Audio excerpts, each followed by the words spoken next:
Hi friends, welcome to Oracle Programming Channel. In the second lesson of Oracle for Beginners, I gave an overview of the relational database. If you missed it, then please check the link in the description. Today, I'm going to tell you about one-to-many relationship in the relational database.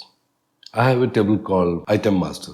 This table has a listing of washing machines of various capacities and companies. A unique item number is given to each washing machine to identify them. In a relational model, what can I do to record the location of the manufacturing units of all these washing machines? I will create a table. I will call it item prod place, a short for item production place.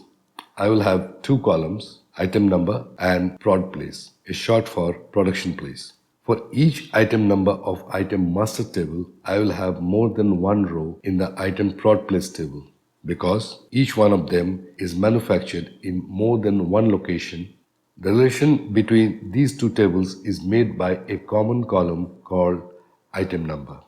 This kind of relationship, where for one record of master table there is more than one record in the detail table, is called one-to-many or master detail relationship.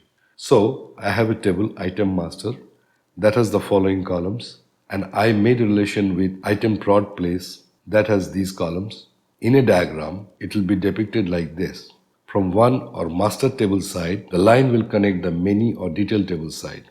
Three legs will be put on many or detail table side, meaning for one record of one or master table, there is more than one record in many or detail table. The term master detail is used for interfaces like Oracle D2K forms or Oracle Apex forms, etc., in which for one record of master table, there is more than one record in the detail table, and all are displayed on the same screen. But it will not be wrong to use the term master detail for relational tables in a database with relation to the type I told in this tutorial. It is possible that one or more than one record of the master table may or may not have more than one row or any row in the detail table in the beginning. But as long as there can be more than one row in the detail table for a record of master table, the relationship should be regarded as one-to-many or master detail relationship. That's all for this lesson. Please leave your comments in the comment section. Your comments are really valuable to me.